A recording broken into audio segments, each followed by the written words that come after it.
ॐ भूर्भुवः स्वः तत्सवितुर्वरेण्यं भर्गो देवस्य धीमहि धियो यो नः प्रचोदयात् ॐ शान्ति शान्ति शान्तिः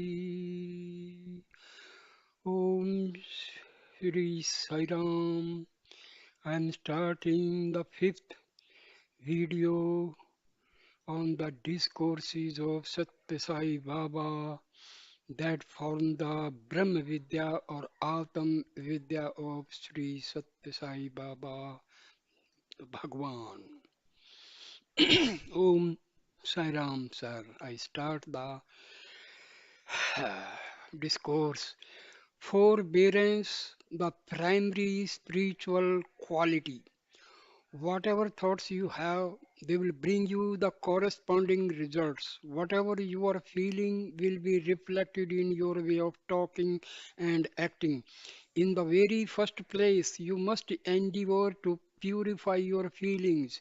You have to make your love pure. To do so, you have to develop forbearance, which is a serene patience and self restraint under all circumstances, giving good to all, even to those who may want to harm you.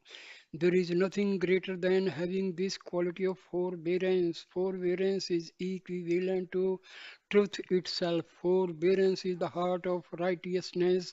Forbearance is the very essence of the ancient wisdom. Forbearance is non-violence in practice. Forbearance is contentment, it is compassion. Truly, forbearance is everything in all the world. Only when you have developed patience and forbearance will you be able to obtain the Lord. Now, over minor insignificant things, you lose your temper and become ridden with tension. Anger and temper are dangerous. They can ruin your life. If you suffer from anger, you will not be able to achieve anything worthwhile. You will be looked upon with disgust and derision. You will lose your wealth. All the honors you have enjoyed will turn to ashes. Your anger will even separate you from those who are closest to you. Because of anger, people lose everything and their life becomes a waste. Therefore, in the Gita, Krishna taught the principle of love and the need to cultivate love to counter hatred, jealousy, anger, and all the other bad traits that cause so much harm to you. Love knows no hatred. Love is free from all selfishness. Love is far removed from anger. Love never takes, it knows only giving. Love is God. You can experience God through love alone.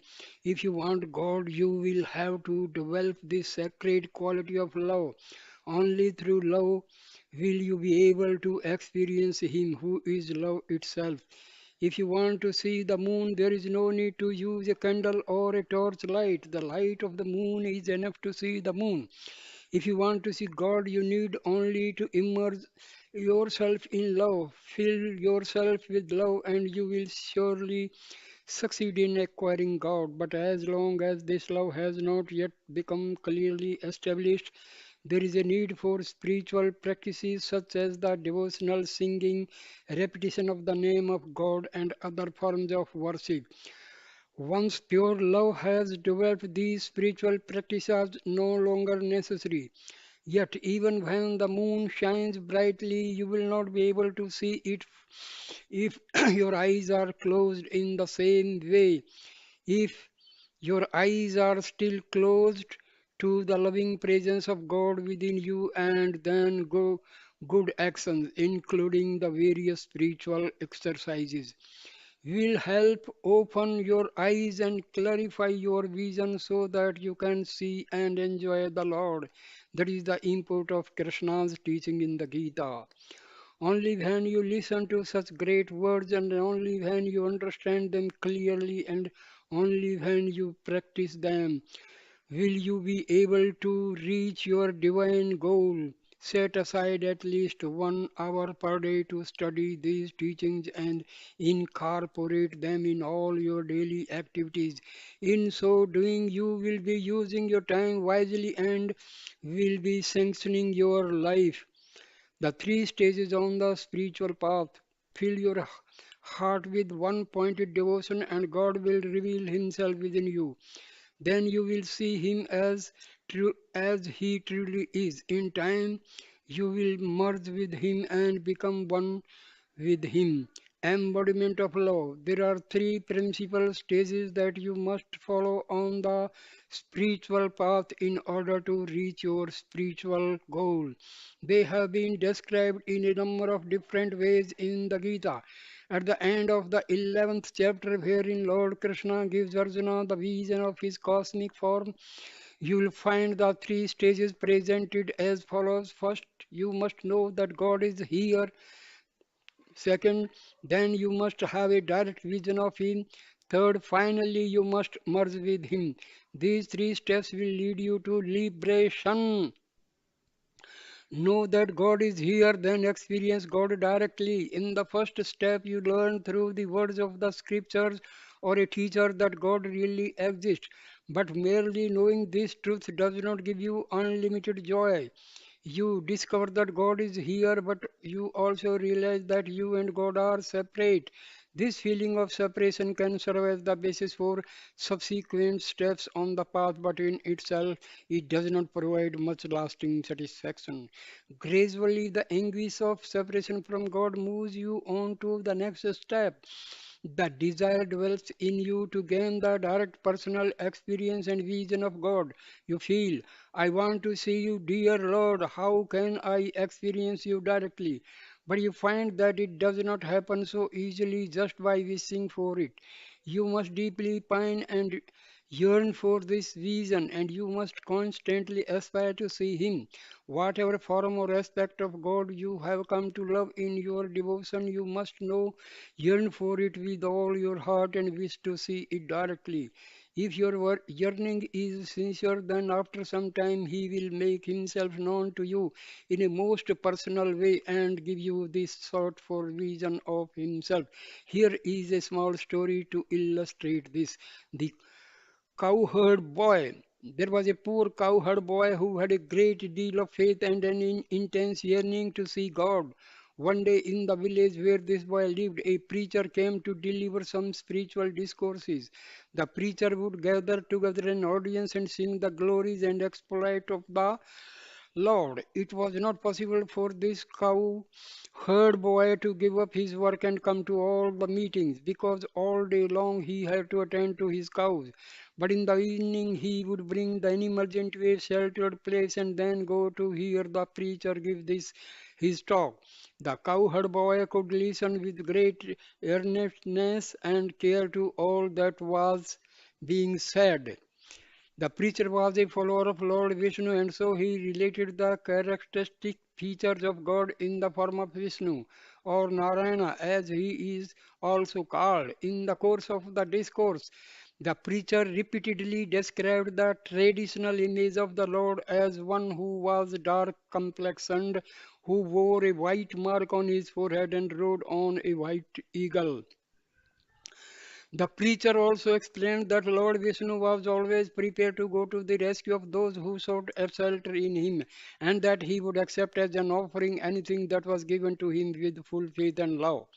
As the preacher repeatedly described these characteristics of the Lord, they made an indelible impression on the heart of the boy. The preacher also said that God is a great lover of music and that he could be won by directing one's prayers to him in songs sung most reverently for the heart. Well, this cowherd boy used to carry some food with him for his noontime lunch. Daily he will offer this food to God with all sincerity and devotion, praying to the Lord to partake of it. He began his prayers by singing this song. O loving Lord, you ride on a white eagle, so I have been told, come, please come to me and accept this food. The boy went on praying like this to the Lord for one whole week continuously. He never touched his food because it was not shared by the Lord. By the end of the week, he became extremely weak. Anguished yearning for the Lord's presence. Besides his weakened physical condition, he was also suffering from extreme anguish because he felt that he was not singing properly and therefore the Lord did not respond. He was sure that it was because of his own shortcomings in his songs that the Lord did not come to partake of his food. And so, with great determination and devotion, he continued to practice his singing, thinking that in the end he would surely win the grace of Lord. In his weakened condition, he reached the forest. He was feeling extremely exhausted, but he was determined not to eat unless his offering was accepted by the Lord. Now his prayerful song poured out of him in a most melodious and sacred way. The boy just kept on singing and singing all the time, imploring the Lord to come down and accept the food and drink that he was offering with so much yearning. When there was perfect harmony in the feeling, in the tune, and in the content of the song, the Lord descended. How did he appear before that cowherd boy? He came as a boy of the same age, wearing the simple austere cloth of Sadhu, a mendicant holy man. The young cowherd asked the boy he saw standing before him, please, dear friend, may I know who you are? Are you a traveler passing through this forest? The holy boy answered, I am the Lord, I am Narayana, you prayed to see me, and so I have come to give you a vision of myself. Remembering that the Lord liked the sweet sound of music, the cowherd boy continued his questioning in the form of a most melodious song. But you don't conform to the description given of the Lord, who is a dark complexion, who wears a white mark of on his forehead, and who rides a white eagle. The preacher said, that is how we can know the Lord. But it does not seem to be true. Oh dear one, if you are really the blessed Lord, please resolve my doubt and let me see you in your true form. The vision of the Lord. The boy had heard a description of the Lord. Now he wanted to see and experience him directly, exactly as he had heard him described and come to believe in him. But God doesn't have any specific name or form. He has a thousand eyes, a thousand ears, a thousand hands, and a thousand feet. Yet, in order to please and satisfy his devotees who are aspiring to see him, he takes on the particular form which has been earnestly prayed for. To satisfy this cowherd boy, the Lord revealed himself by taking on the lustrous form of Vishnu and accepted the food and drink so lovingly offered by the boy. This is the second stage when one yearns for the vision of the Lord. Even when that vision comes, it will still not be true form of God, but the one chosen through the prayers of the devotee. God loves sincere, heartfelt feelings, and therefore, in keeping with the feeling of his devotee, he will give his vision in the form which pleasures the devotee most. After the Lord left, the boy thought to himself, first I heard a description of him, and then I prayed for a vision of him. Now he has come down and I have seen him directly. But how can I reach him and be ever with him? By merely knowing that God exists, a devotee will not be satisfied, nor does he get full satisfaction by just having a vision of the Lord. Having had the vision, he yearns to be fully merged with him.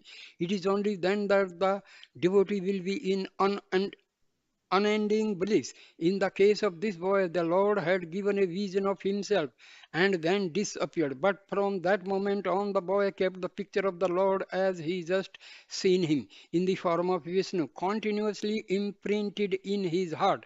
With that lovely form in his mind eye, he now began inquiring and thinking only of how he could reach him and merge with him. This is the third stage, beyond dualism. In the same way, by either listening to learned people or by reading and studying the scriptures, you can get some idea of what God is like. But ultimately, you will not be satisfied and happy with just this. It is still only a stage of dualism, for in this stage, you and God remain separate.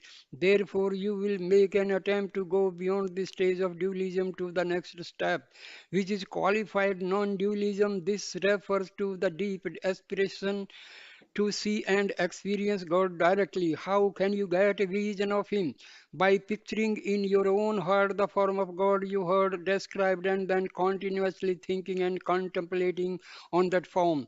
Whatever you do, whatever you say, whatever you see, and whatever you listen to, you have to become one with that sacred form.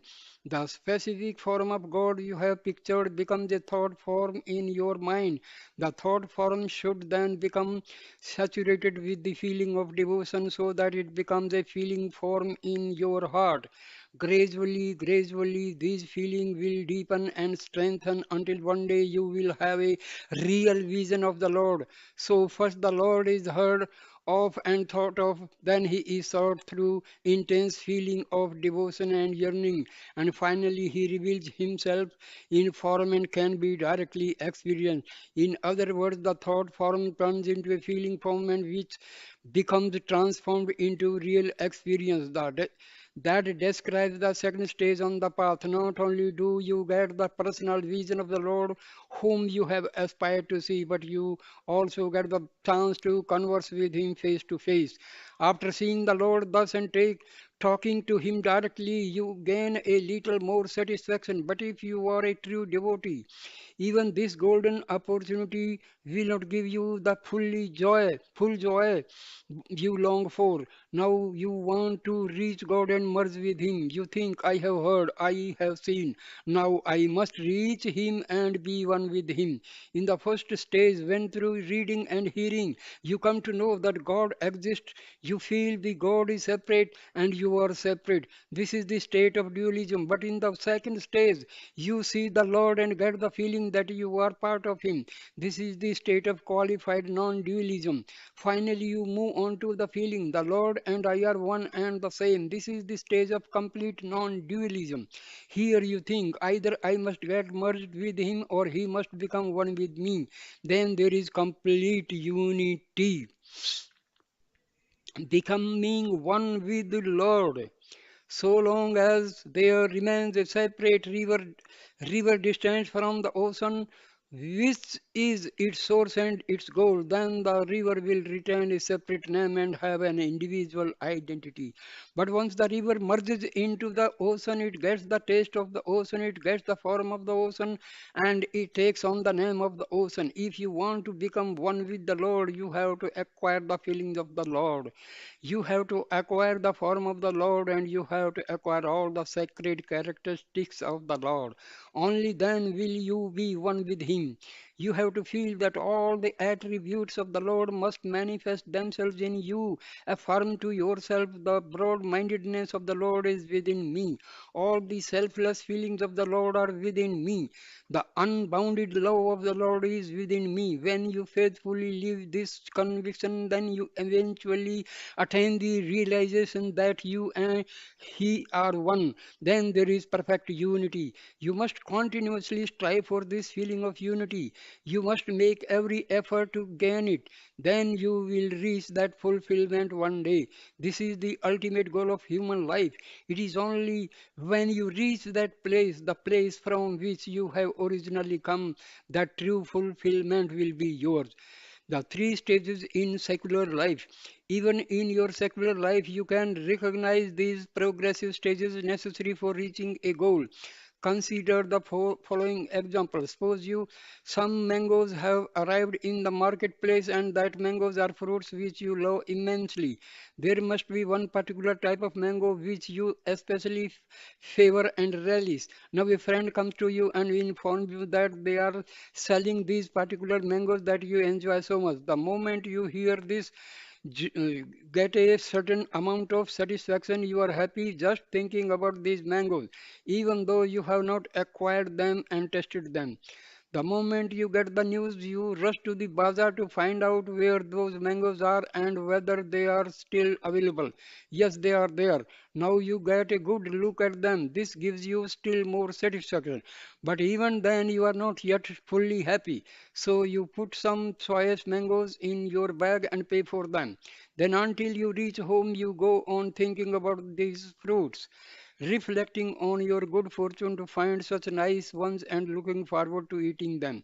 Why do you spend so much time thinking about them? Because you have an extraordinary liking for these fruits, and your actions in going after them and getting them are proof of this strong love you have for them. You can get a lot of joy when a feeling that you have been experiencing strongly inside you take on a form which you can see externally. In truth, the whatever you see outside of you is always only a reflection of your inner thoughts. When you have a strong enough desire, you will manifest externally what you wish for strong internally. Your desire for the mangoes brought you to the market. Now you have brought them and brought them home. You wash them and nicely and peel them. Then you start eating them with great relish and anticipation. As you consume them, you blissfully enjoy the nectarine juice of these lovely fruits. Soon the juice is no longer something outside of you, but it will have become part of you. With that, you get immense joy. You feel complete bliss, knowing, seeing, and becoming one with the divinity. What is the reason for such great joy? Let us recapitulate the process. First, you came to know that the particular fruit you love had become available in the bazaar. That is knowing. After hearing about it, you did not get discouraged but developed the intense desire to get them and enjoy them. You went to the bazaar with great intensity of desire and yearning to see the fruits there. Finally, you found them and got a good look at those fruits. That is the stage of seeing. After seeing the fruit, you acquired them and ate them. This is the stage of entering into and becoming one with the object of your desire. Do you have such intense feeling for God? That is the one desire you really should develop. After listening to a number of discourses, after reading many scriptures, after knowing that God exists, and after having spent much time in worshipping Him, you will have to develop a strong yearning to see Him. Otherwise, all your efforts will be in vain. You have to fervently strive, making an all out effort to get a direct vision of the Lord. A student, after having entered a particular grade and spent the year studying the subject at that level, will not get any satisfaction in remaining in that grade for the next year. He will aspire to progress to a higher grade. If a student is in the same class for 2 years, he develops a sense of despair and despondency. Do not, on, Not only does he get discouraged, but he is also put through a lot of ridicule by his fellow students. In the same way, you will be poorer in the eyes of other devotees if you continuously remain in the first stages of dualistic worship without moving on in your spiritual development. Other devotees will say, look at this person. He has been attending so many discourses over a long period of time and he has read all the great scriptures. But what is the use of all that? There does not seem to be any progress in him. This unfortunate process of remaining stuck in the first stage is the characteristic feature of the slothful quality of inertia and laziness. You have to remove this quality and go on from the dualistic state to the next state of internalizing the Lord. In this state, through the continuous contemplation of the divinity inside you, try to gain a direct vision of God in the particular form you choose.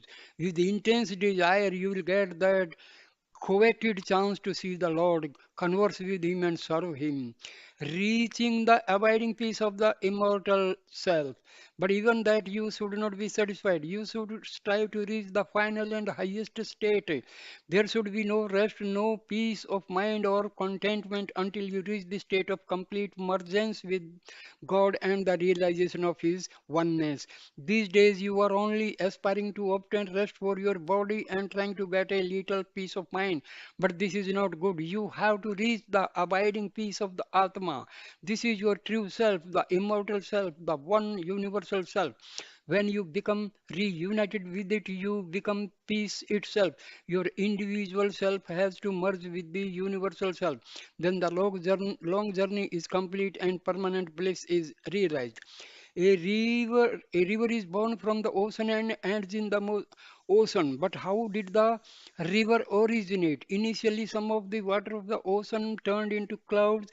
Once the ocean water becomes a cloud, there is a separation and duality. Clouds are separate, ocean is separate. The water of the ocean is saltish. After it turns into a cloud, it becomes sweet. But now the water which has become a cloud comes in the form of rain. You can say it is rain of love because this rain water becomes a river and with great enthusiasm rushes to rejoin the ocean. This may be compared to the state wherein a great anguish and aspiration dwells to get nearer and nearer to the final goal. When you are in that state, you yearn with all your heart to reach the native land from which you have become separated. In the case of the water in the form of a river, it is impelled to merge back into the ocean from whence it came. Only then will it have reached its goal. Such is the pure non-dualistic state of total mergence with the source. You are born as a human being and you have lived part of your life as an ordinary human being, but you have chosen to take up the path of spiritual life. You find yourself seeking out the company of spiritually minded people. You find yourself listening to the great scriptural stories describing the sacred characteristics of the Lord. But now you find that this is not enough. You yearn to have a direct vision of the Lord. Even then, you are not satisfied with just that. Merely having had the opportunity to see and talk with the Lord, you still don't find that your happiness lasts. But when you finally get fully merged and united with Him, then you gain the complete fulfillment you have been seeking. Then you are one with the unending peace and bliss that is the Lord. This was the teaching that Krishna imparted to Arjuna on the battlefield. The sacred names of Arjuna in the Gita, Krishna used a number of names to address Arjuna. Even in worldly life, a number of titles and names may be conferred on people. In the Gita, it was the embodiment of divinity, Lord Krishna, who conferred the different names on Arjuna. Krishna told Arjuna, "O Arjuna, you are not a child of mortality, you are the divine divinity itself. You are the son of immortality." In his life, Arjuna found himself in a number of trying circumstances in which he acquitted himself heroically. As a result, he was given various titles to obtain his bow, which was a sacred weapon. He performed severe penance and faced a number of difficult problems, but throughout he persisted with a great deal of faith, courage, and conviction. His determination in the face of all obstacles was ultimately rewarded by gaining the grace of Lord Shiva and winning the boy directly from him. In the process of getting this celestial weapon, even the elements of nature went against him, but nothing could deter him from his firm resoluteness, resoluteness and purpose. Because he was able to win the bow, the Lord conferred on him the title, the victor of the bow. From a worldly point of view, Arjuna could also be thought of as the one who was victorious in gaining wealth. There is a story for this. The oldest of the Pandava brothers, Dharmraja, who was the king, decided to undertake a great ceremonial sacrifice performed only by reigning kings. At the time, the Pandavas were opposed by the wicked Kauravas. The treasury of the Pandavas was completely empty. They had no money available at all. In the face of such obstacles, it would have been nearly impossible to proceed with such a grand ceremony. Still, Dharmaraja insisted on going ahead with the ceremonial sacrifice. He said to Arjuna, "Brother, this occasion will require a very heavy expenditure of funds. We will need a great deal of wealth. How might we raise this money?" Arjuna replied, "Dharmraja, why worry about money when we have with us the wish fulfilling tree in the form of Krishna? Why should we be afraid?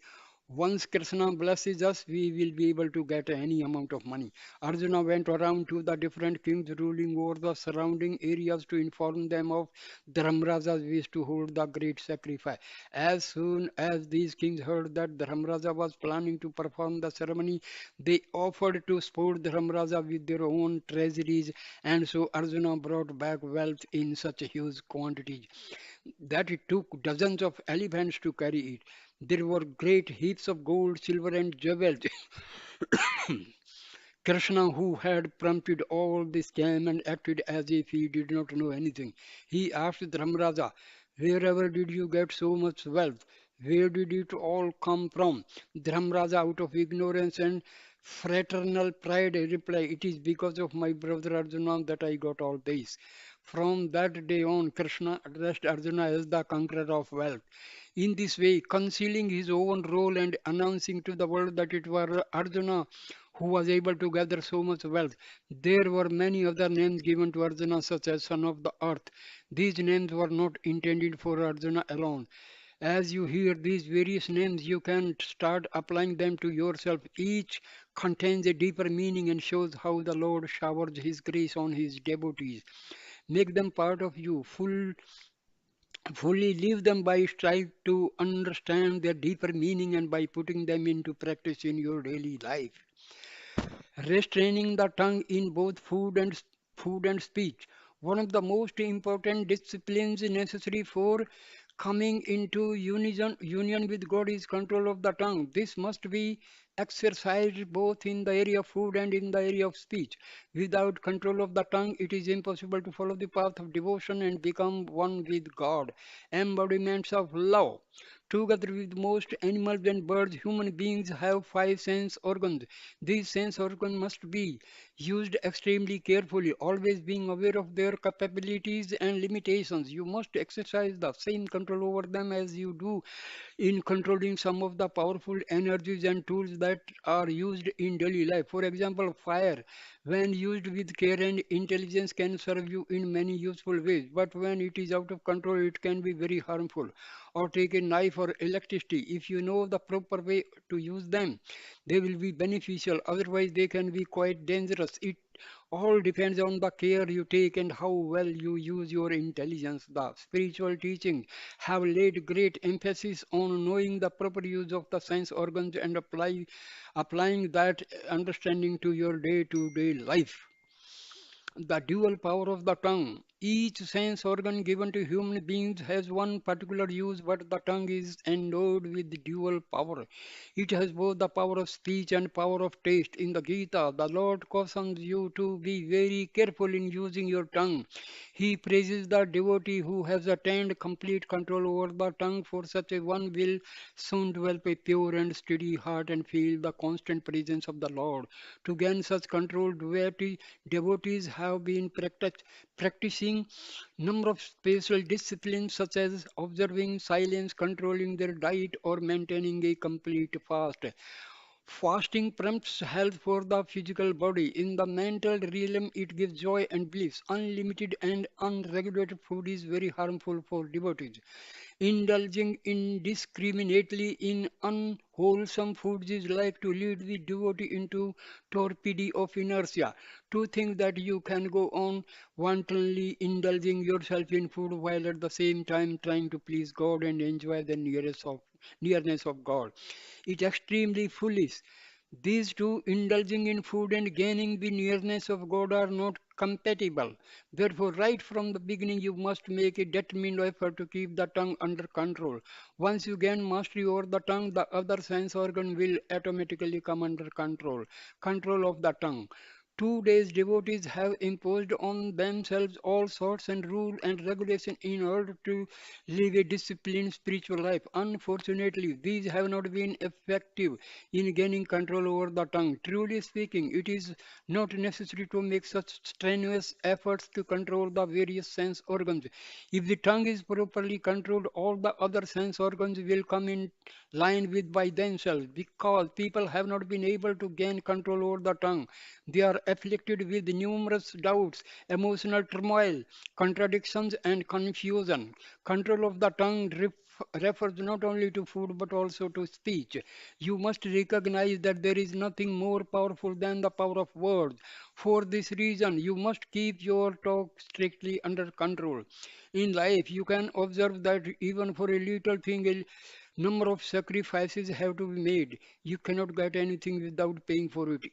You are prepared to sacrifice even your own life to obtain some small petty useful things, but you are not seeking that which is exceedingly important, that which includes all other things and is the very basis of everything worthwhile. That greatest of all treasure is the immortal self. Only when you give up one thing can you get another in its place. Should you not then give up everything else for the sake of gaining this most important and most valuable of all possessions? Should you not sacrifice everything for the sake of reaching your highest self? In the marketplace, if you want some vegetables, you will have to give some money in the exchange without offering to pay and thereby sacrificing some of your money. You will not be able to get those vegetables. By giving up one thing, you can then acquire another. In the same way, if you want to acquire virtues, you will have to give up your bad qualities. Only by sacrificing your likes and dislikes can you obtain equal mindedness. Only by sacrificing your bad qualities can you attain the noble qualities. Only by giving up your bad thoughts, bad habits, and bad behavior can you possibly achieve good thoughts, good habits, and good behavior. Many sages have described how the tongue always longs to enjoy good things and how everything will be easy once you can gain control over it. The principal way of exercising this control is by observing silence. Silence does not merely refer to restraint of the tongue. Not only should you exercise silence in speech, but you should also be silent in thoughts. Your mind should remain free of all thoughts. That is true silence. Develop a discriminating mind. If you want to gain control over the food that you take in, you should not go on feeding the tongue whatever it desires. You have to develop discrimination in every activity of life. You have to apply your discriminating faculties to determine if what you are doing will benefit your spiritually. In the area of food, you have to explore and find out whether the food you take in is pure, or if it inflames the senses and passions, or if it is of a dull, unhealthy quality that produces a sleepy or slothful reaction. According to the Gita, maintaining control over the tongue by taking in pure food is limited quantity is absolutely essential for the devotee. Use your powers of discrimination with ev- every item of food and ask the question, is this food pure or will it disturb or lower my consciousness? If you were to examine every item of food you use in this way and take food in judiciously, you would always remain equal minded. You would not be affected by censor or praise. But if you were to indulge in food without discrimination, without trying to find out whether it was desirable or not, paying attention only to satisfying your hunger and catering to your taste buds, you would not be able to control your attachments and feelings. You would sink down into the weakness. If someone were to make adverse comments about you, you would soon conclude that the whole world was against you and you would feel depressed. The moment you were criticized or blamed by anyone, your happiness would go. You would become grief stricken and regard all of life as meaningless.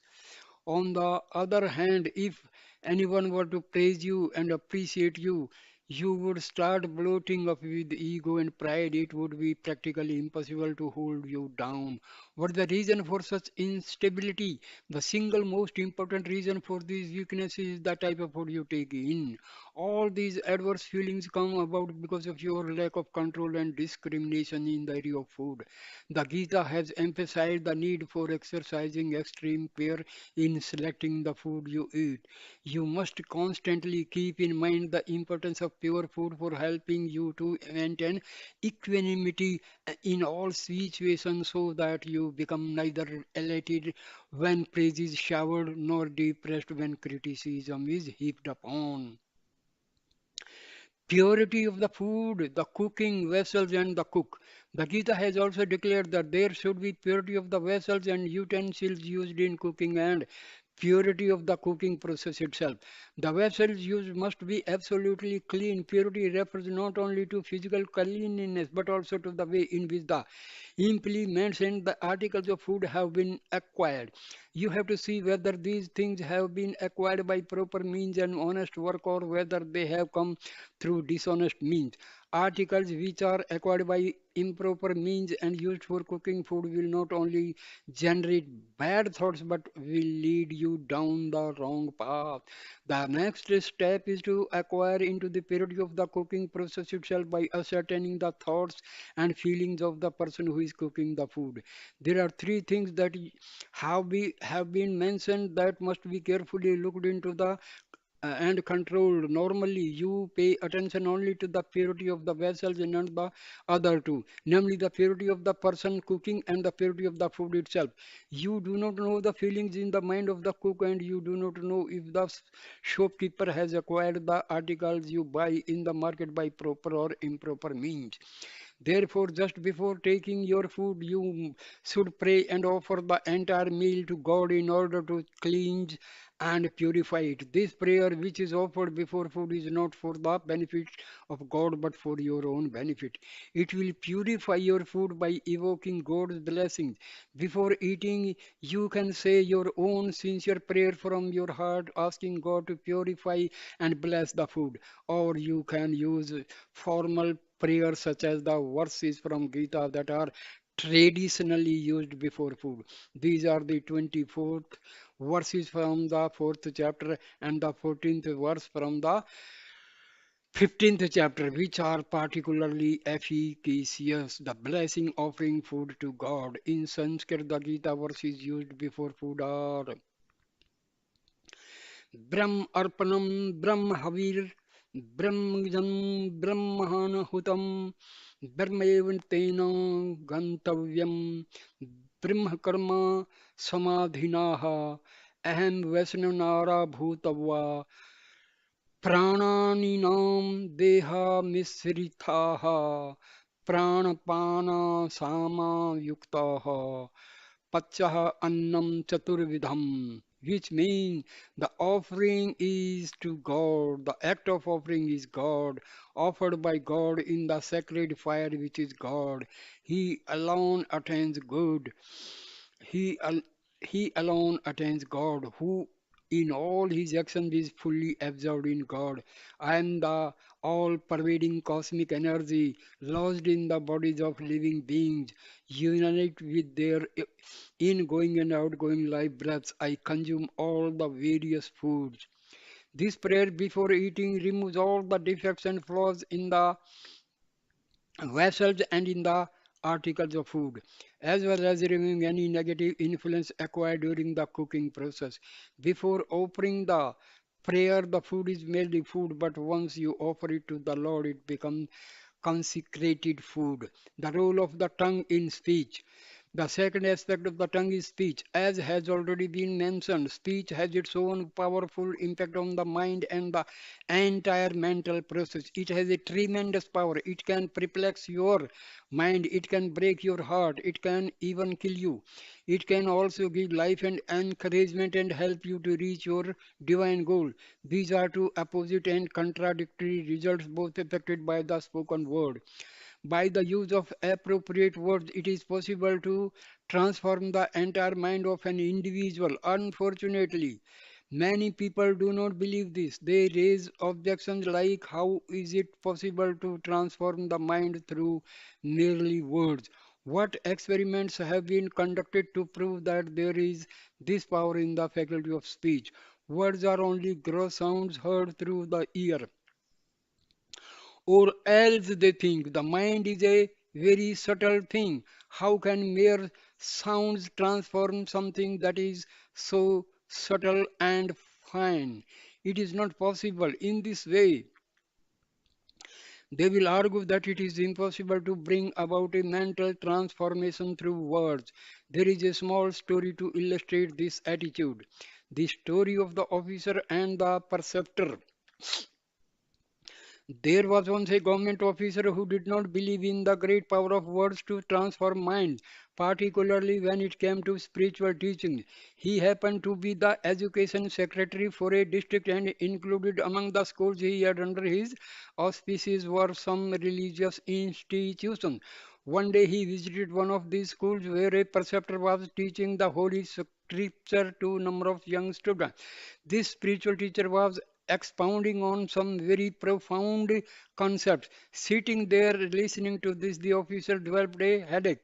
Finally, he told the teacher, "My dear fellow, these are small children. There is no need to burden them unnecessarily with such lectures. This will be completely useless to them. Such scriptural truths and deep philosophical concepts cannot possibly grasped and understood by such small children." The teacher replied that only when children are at such a tender and impressionable age can they be led on to the proper path. Being taught these noble truths from the very beginning, he felt would clear their hearts of doubt and put them on the right track in life. The officer said, "I do not believe in all these words. How can mere words transform the mind? I do not think this will ever be possible." The teacher tried to convince him through various explanations and arguments, but the officer would not listen and allow any of the teacher's wisdom to penetrate into him. It was a case of a closed mind. Too much authority often results in cynicism and exaggerated sense of self-importance. Cleverness follows, and in a short time all the virtues disappear and the reason becomes impaired. When the teacher realized that no matter how hard he tried, it was impossible to explain his point of view to this officer, he decided to prove his point by a practical lesson that the officer was sure to understand. He asked the youngest of the students to get up and told this small boy, "Child, you go and physically throw this officer out of the room. Do it immediately." The moment he heard these words, the officer got very angry. He started shouting at the teacher, "Who do you think you are? I am a government officer. I am the education secretary of this district, and you are asking a small child to send me out. How dare you do this?" The teacher then told the officer, "Well, sir, I did not beat you or hit you or even touch you. I did not do anything to you. Just by merely hearing some words, you seem to be getting very upset. What could be the reason for your becoming so angry? It is because of these few words I used, is not it?" This is how the teacher demonstrated to him that words can be very powerful. They have an enormous capability for doing great harm or great good, according to the way they are used. After this personal lesson, the officer left, but how much wiser and humbled by his experience. The power of words. In the scriptures, you will find also statements that point out how words are extremely powerful and can destroy the world itself. There it is said that if you were to cut a tree, it could still sprout. Or if a piece of iron were broken into, a blacksmith could make the two pieces come together again by heating and pounding them until they were one. But if you were to break a heart by venomous words, it would not be possible to ever make it whole again. Words can cause endless troubles, and they can also give boundless joy. Therefore, you should be most careful that the words you use do not hurt or give pain to others. If you were to physically slip and fall, there must be some small injury that could cause you some inconvenience for a while, but would not be any grave consequences resulting from this in the long term. There might only have been a small wound which you can get easily dressed and which would soon heal.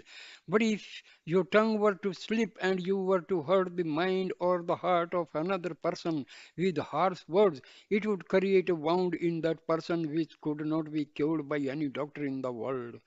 Therefore, you should never use words which are likely to hurt another's feelings. One day, the words which you have used will come back to you. So always use sweet and good words.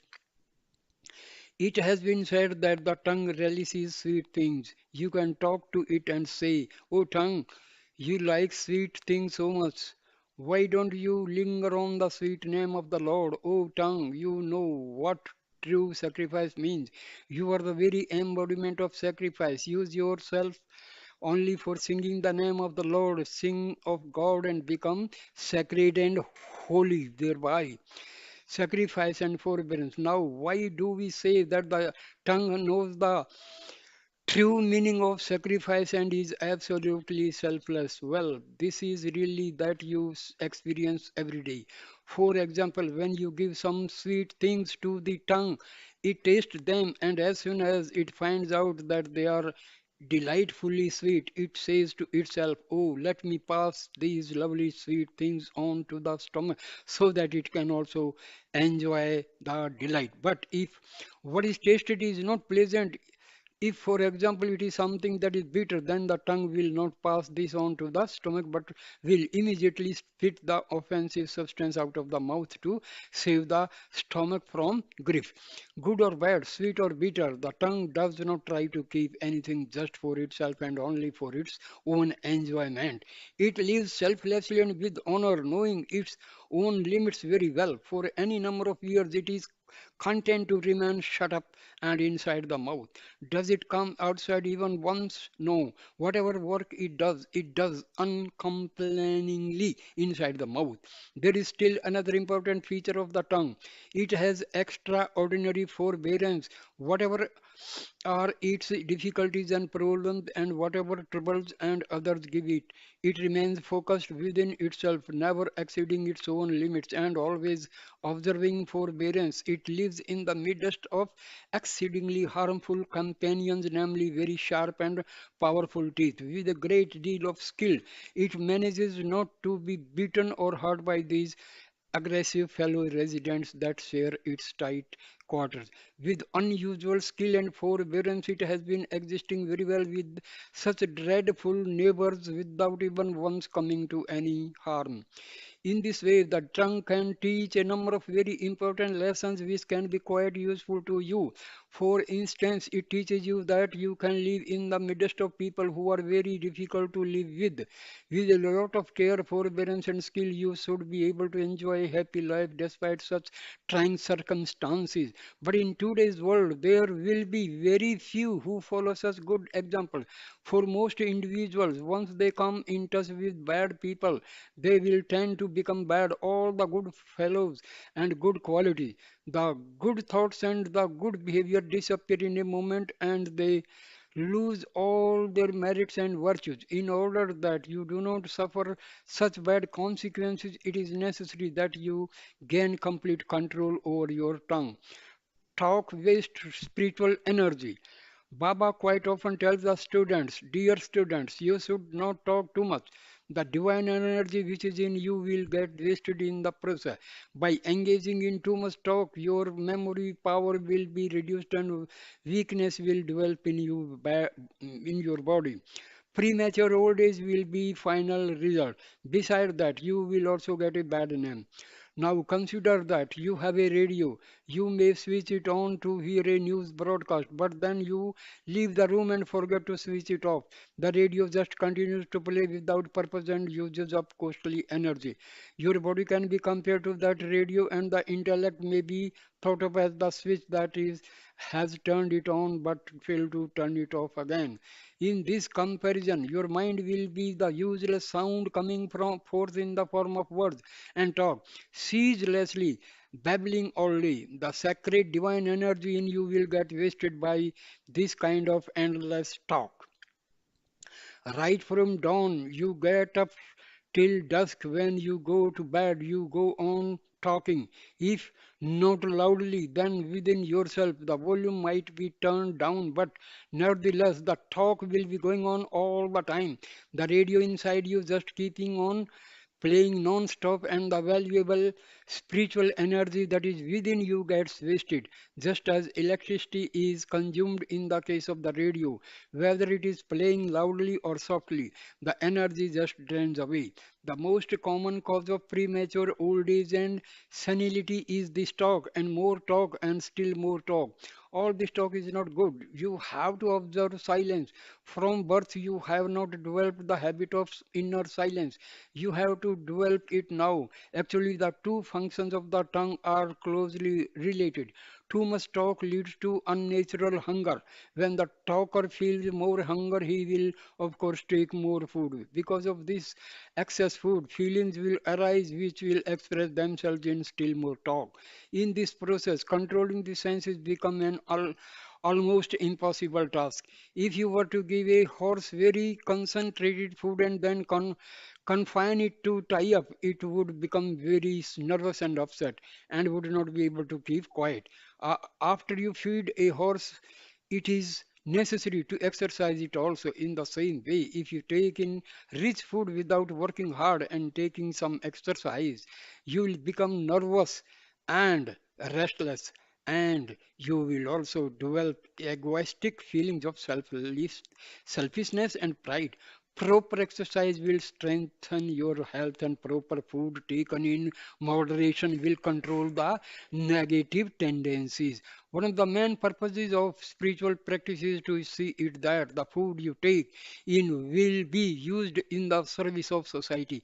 You must be firmly resolved to always do good in the face of some adversity. You should not flicker like a flame in the wind. You must have strong self-confidence. Self-confidence. Consider a tiny bird which has come and landed on a branch where it continues to sit for some time afterwards. Now, suppose a wind comes up and the branch starts to move, swaying back and forth. The little bird will not get frightened by this movement of the branch. Why? Because it does not depend entirely on the branch for its sport. It depends on its wings, and so it has strong self-confidence that no amount of movement of the branch would disturb it. Even if the branch were to break, this would not threaten it or cause it to fall. But today's man gets easily frightened by the smallest difficulties in day-to-day life. He does not have the self-confidence which even a little bird has. What is the reason for this? The reason is too much food. He takes in food which is full of dross and which in turn generates feelings that are saturated with the quality of rajas, excessive nervous energy and activity, which promotes apprehension and anger. As a result, he has no chance to experience his true nature, which is even minded and pure. The youth of today have many doubts. They see animals and birds relating to one another in all kinds of ways, enjoying a great deal of freedom. The youth wonder why they should not have the same freedom and independence that the animals enjoy. The proper answer to this question is yes, you are also entitled to freedom, but it is the freedom appropriate to a human being, not that of an animal. Animal enjoy the freedom which is natural to animals. You should enjoy human freedom, the freedom that is natural to human beings. L- Live as a true human being, develop the qualities appropriate to a human being. Calling yourself a human but trying to enjoy the freedom of an animal will not get you far. The human characteristics are sacrifice, love, compassion, generosity, sympathy, non-violence, and other such noble qualities. Do not develop the qualities associated with an animal, and even worse than that, do not succumb to qualities much lower than an animal, namely the qualities of a demon, such as selfishness, anger, hatred, lust, jealousy, and the like. These demonic qualities have no place in human beings. If a selfishness, pride, and jealousy, in particular, you should never allow selfishness, pride, and jealousy to take up residence within you. These three are the worst of the bad traits that infest man. If you wish to acquire only good qualities, the human qualities instead of animal or demonic qualities, then you will have to acquire control of the tongue in both the areas of speech and food. This is the royal road for human beings. The path of devotion requires that you use the tongue properly, which means that you use food properly and use words properly. Especially in this dark age of materialism and unrighteousness, the tongue can get easily sanctified by repeating the holy name. Instead of wasting your precious divine energy and your precious time in idle talk, let the tongue constantly sing the praises of God and repeat his name. Sing the name of the Lord. That is the proper way to spend your life. Use every moment of the day to saturate yourself with the glory and the holiness of his presence. You can reach God through love alone. The Lord declared in the Gita, when you constantly think of me with love, I will bless you with the gift of spiritual discrimination.